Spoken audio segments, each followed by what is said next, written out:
Yung ano na ba ang nangyari doon sa biggest drug haul or drug bust? Nasaan na yung driver? Alright, isang magandang araw po sa atin lahat mga kababayan. Sa pagpapatuloy ng ating update o pagbibigay ng reaksyon, komento patungkol sa naging eksklusibong interview ni Maharlika dito kay Atty. Vic Rodriguez at pagsagot sa ilan sa napaka-importanting katanungan kasama nga po itong pagtatraidor ni Lisa Marcos at ang kanyang pag-resign or pag-alis voluntarily po, hindi po sinibak itong si Atty. Vic Rodriguez dahil napansin niya na tila ba nakikialam na nga itong si Lisa Marcos at gusto niyang i-appoint ang kahina-hinalang mga tao at posibleng makasira sa administrasyong Marcos, which is yun nga ang nangyayari ngayon mga kababayan po natin. So ang katanungan, ano nga ba ang komento ni Atty. Vic Rodriguez patungkol sa ilang maiinit issue ngayon na nangyayari sa ating bansa? Siyempre, isa dyan itong napakaraming droga o mano na nahuli ng ating kapulisan doon sa Batangas na posible umano na ito ay isang recycle at posibleng scripted at pananakip lamang sa ilan sa mainit na issue. So after that epic fail, nag-post si Marcos Jr. at syempre sila ni Liza, ito mga cover up the drama nila na date night, may mga pa-dance photo pa sila, then portraying na they are makamasa, eating Jollibee, pa-tweetams. Ano nakikita mo dito, Atty. Vic, sa mga post na yon after epic fail interview ni Liza? I think it's also should serve as a wake-up call for us Filipinos that we have to be more discerning and we have to elevate the level of public discourse and not be easily swayed by not so significant posting or messages coming from public officials dahil malayo sa sikmura yung mga mensaheng ipinalalabas. Ang malapit sa sikmura ay yung ano na ba ang nangyari doon sa biggest drug haul or drug bust sa Batangas. Bakit merong radio silence?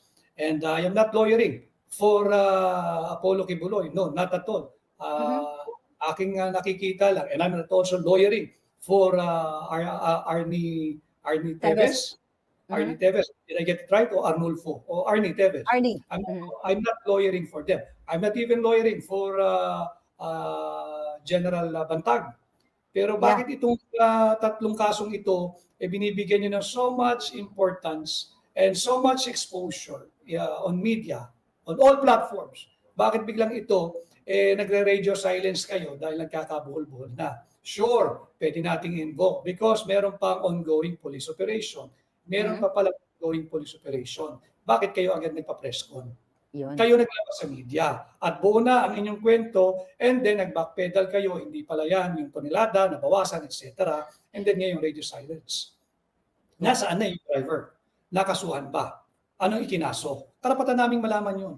Hindi yung mga may mga... So ayan nasaan na po yung driver. Actually may pinakitang picture itong si Binhar Abalos, itong mugshot nitong driver o mano. Pero marami pa rin pagkihinala ang ating mga kababayan at mukhang pananakip lamang o mano itong mugshot na pinakita ni Binhar Abalos. Kaso lang na ginagawang sadyang pantakip. Kayo ang naglabas nito Sinimulan ninyo, huwag niyong i-withdraw ngayon from public realm or from public space. Kaya pag kami nagkokomento, ako'y nagkokomento base sa inilabas ninyo.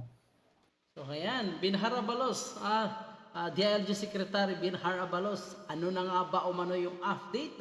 Nagtatanong po itong si A.S. Rodriguez na kailangan umano malaman ng taong bayan dahil yun ang isa sa pinakamaraming droga na nahuli umano, which is kung nabintayan sa merkado, sigurado marami na ang mababaliw, lalo na po sa ating mga kabataan at marami ding pamilya na masisira at posibleng marami din ang mau-hold up dahil sa dami ng drogang ito, mga kababayan po natin. Ngayon, hinahanap ko ngayon, nasa na yung driver. And sinasabi, meron daw, I'm not sure if it was a direct quote from someone ng opisyal ng PNP o ng pamahalaan na hindi raw pwedeng pag-usapan dahil may hot pursuit. Wala na hong hot pursuit. Isang linggo na yata ang lumipas. Regular intelligence and police operation na lang ho ang kinakailangan dyan. Hindi na pwedeng hot pursuit. Ang hot pursuit immediately nung na tsambahan yung van na meron di umanong 2 tonelada. Ulitin ko, Marlica, di kailangan ng matalino, kailangan lang maraming common sense. Hindi tatakbo yung size ng van na yun kung lalagyan mo ng kargamentong 2 tonelada bigat. Yun nga, So, Attorney Vic. yun nga, no? Agoy-agoy talaga mga kababayan po natin. Kaya nga nila binawasan itong timbang. Ang tanong, saan naman napunta ang discrepancy na halos 400 kilograms? Asa naman yun napunta? At dineclare na nila 1.4 dahil nabisto nga ang tunay na kakayanan lamang nitong van. So nagkamali po sila ng declaration o estimate. So, obviously, ang daming ang mga simpleng mga mamamayan na nag-question dyan, paano nagkasya yung 1.8 tons? So, the next day, binawasan nila ng 400 kilograms. Hindi pala na-miscalculate nila from 1.8 naging 1.4.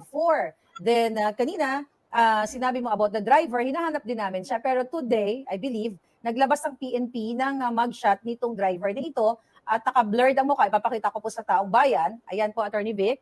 Ayan, pero nakamura yung kanyang pangalan. Parang first time ko po yata nakakita ng ganitong klaseng mugshot na yung blur yung mukha, I think, okay, tama yon. Pero yung binura yung pangalan, anong tingin nyo dyan, Attorney Vic? Ba't ganyan?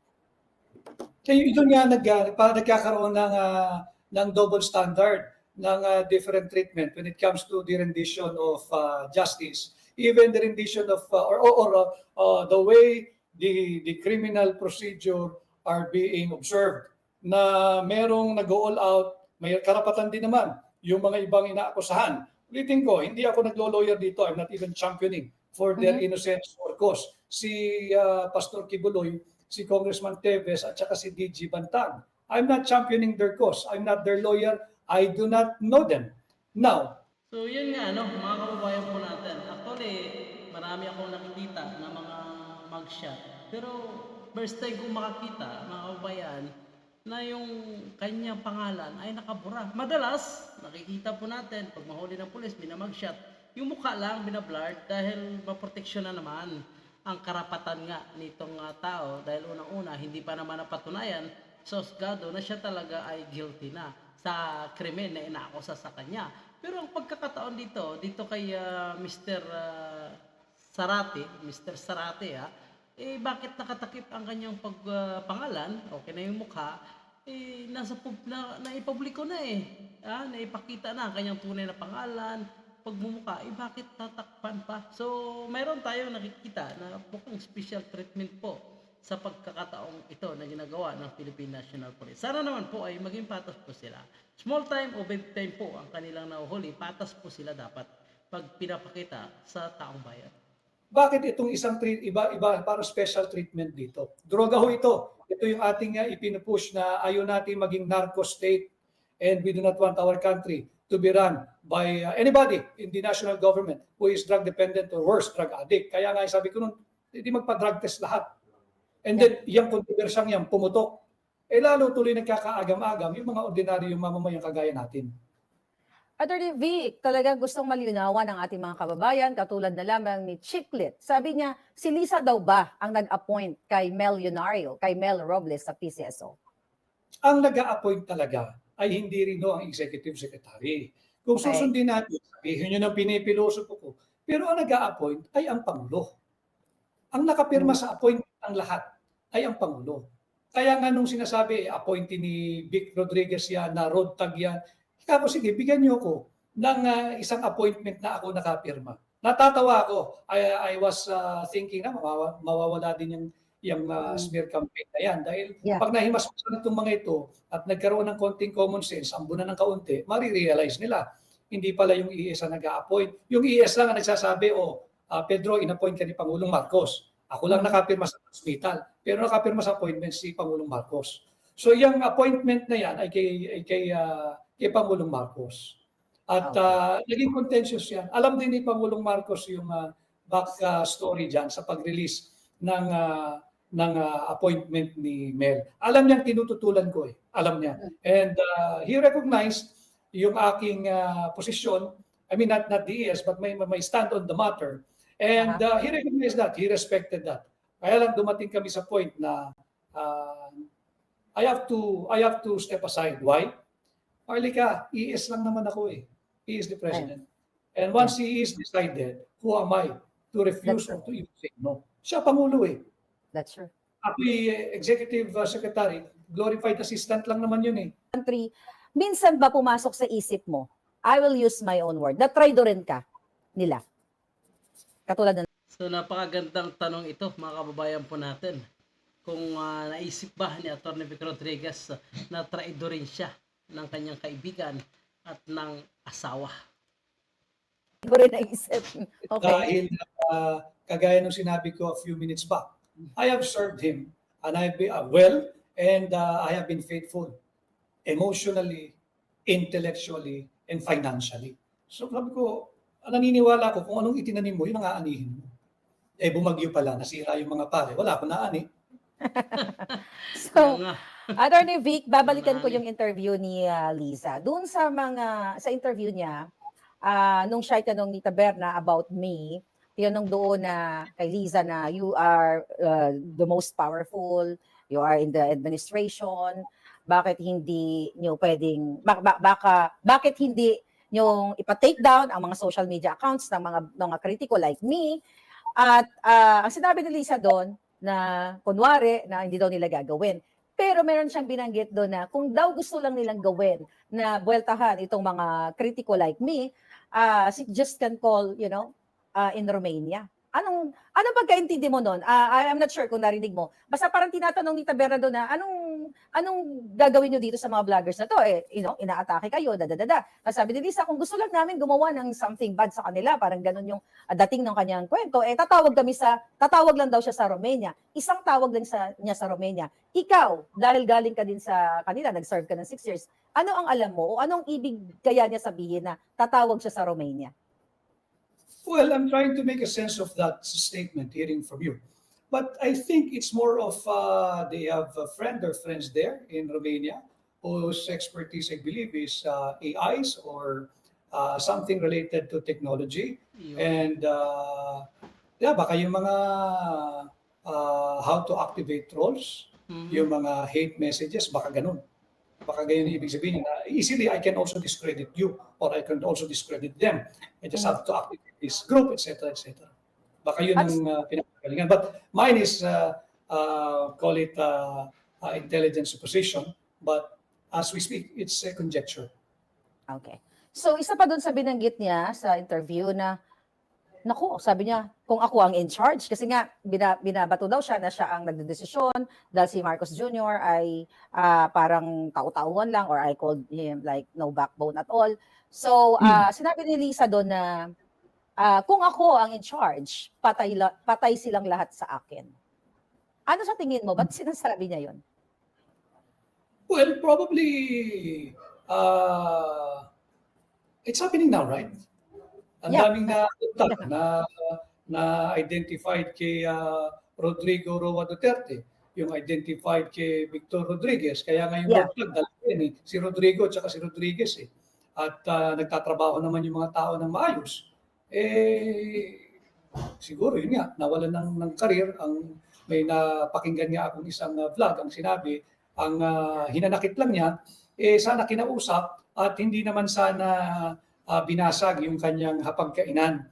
And the way she unceremoniously removed and kicked out from her position because tao ko daw, ang binasag mismo yung hapagkainan niya at yung mga nakaasa sa kanya, yung pamilya niya at kung sino-sino pa. So yun siguro yung konteksto ng pagkakasabi. They're the most powerful now here in the country. But use that power not to oppress anybody. But So yan po ha, napakalinaw po ang panawagan ni Atty. Vic Rodriguez. At kahit na may sama ito ng loob mga kababayan po natin, habang pinapanood, pinapakinggan po natin si Atty. Vic Rodriguez, ay kita po natin ang pagiging professional po nito na supposed to be ay hindi na pinapakialaman ang kanyang pamilya at hindi na ito magsasalita against the Marcoses. Pero ang nangyari po ay pinipersonal po siya, lalo na itong asawa po ni Pangulong Marcos. Actually si Pangulong Marcos mukhang wala namang sinasabing masama dito kay Atty. Vic Rodriguez. Ang matindi po nito, itong si Lisa po talaga, mga kababayan po natin, na siya na nga ang nagtraidor, siya na nga umano, ang gumawa ng kasamaan, siya na nga yung ng gamit, ngayon siya pa yung parang may lakas ng loob o may tapang na magsalita ng kung ano-ano mang kasinungalingan laban dito kay Atty. Vic Rodriguez.